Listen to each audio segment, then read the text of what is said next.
Now let's turn our attention to China, where the Belt and Road Forum is taking place. In particular, the COVID-19 pandemic has had a negative impact on the economy of every country. And a top focus will be on at this hour.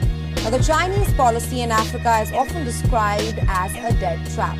Moving on to other global stories, over the weekend, the Sri Lankan Prime Minister Dinesh Gunawardena wrapped up his official visit to China. Largest bilateral lender owning 52% of the $40 billion external debt.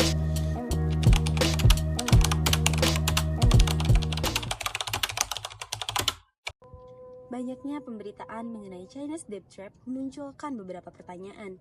Apa yang dimaksud dengan China's debt trap dan bagaimana permasalahan tersebut berdampak di Indonesia serta apa solusinya untuk permasalahan tersebut agar Indonesia tidak terjebak dalam jebakan utang China tersebut. Sebelum menjawab pertanyaan tersebut, izinkan saya untuk memperkenalkan diri. Saya Lucy Rahmawati dengan NIM 122922048 dari kelas Ekonomi Syariah 4B.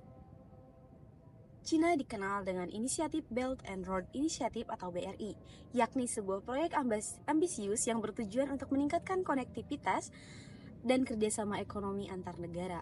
Namun ada pandangan kritis yang menyebut proyek ini sebagai debt trap atau jebakan utang. China's debt trap diplomasi merujuk pada sebuah strategi yang digunakan oleh China untuk mempengaruhi negara-negara lain melalui pinjaman infrastruktur. Dalam konteks ini, China memberikan pinjaman besar kepada negara-negara berkembang untuk membangun infrastruktur seperti pelabuhan, jalan, dan jalur kereta api. Pinjaman ini seringkali memiliki syarat yang ketat dan bunga yang tinggi, sehingga membuat negara peminjam sulit untuk membayar hutang. Namun, jika negara penerima tersebut tidak mampu membayar hutang, mereka mungkin dipaksa untuk memberikan kontrol atas aset-aset strategis mereka kepada China sebagai gantinya. Salah satu contoh yang sering dikutip adalah pelabuhan Hambantota di Sri Lanka, yang disewakan kepada China selama 99 tahun setelah Sri Lanka tidak mampu membayar utangnya. Banyak pihak yang kemudian mengkritik praktik ini sebagai bentuk neokolonialisme yang memanfaatkan kelemahan ekonomi negara berkembang.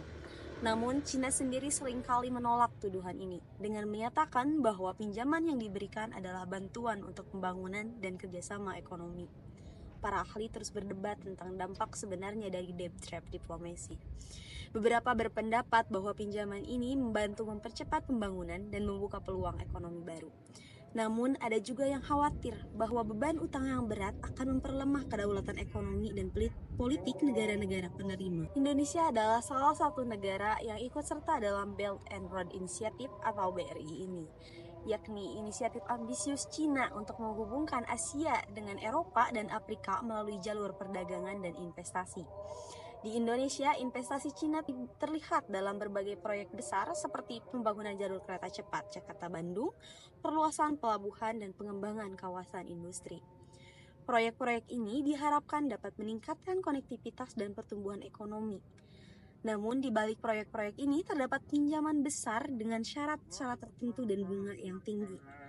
Beberapa pihak khawatir bahwa ketergantungan pada pinjaman dari China dapat menimbulkan risiko utang yang besar bagi Indonesia.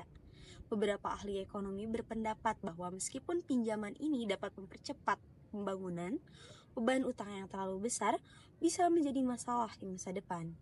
Namun, pemerintah Indonesia menegaskan bahwa semua proyek yang dilakukan itu dilakukan dengan perencanaan yang matang dan dengan memperhatikan kemampuan pembayaran. Di sisi lain, proyek-proyek ini juga berdampak langsung pada masyarakat lokal. Ada yang merasakan manfaat dari pembangunan infrastruktur yang lebih baik, namun ada juga yang khawatir dengan dampak sosial dan lingkungan. Debat tentang debt trap diplomasi Indonesia terus berlanjut.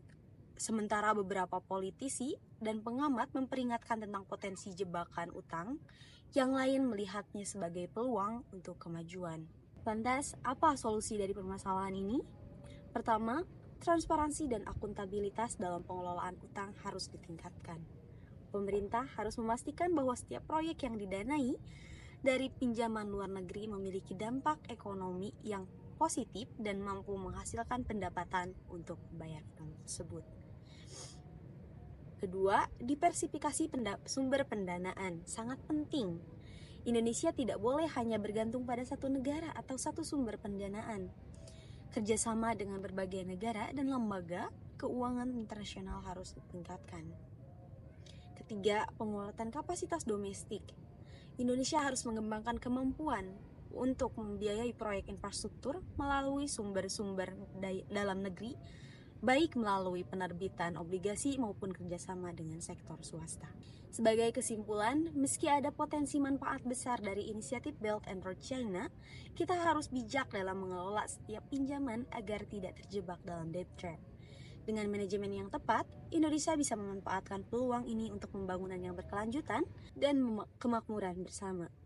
Terlepas dari kontroversi yang ada, Indonesia terus melangkah maju dengan visinya untuk masa depan yang lebih baik. Terima kasih telah menyaksikan dan tetaplah terinformasi. Terima kasih.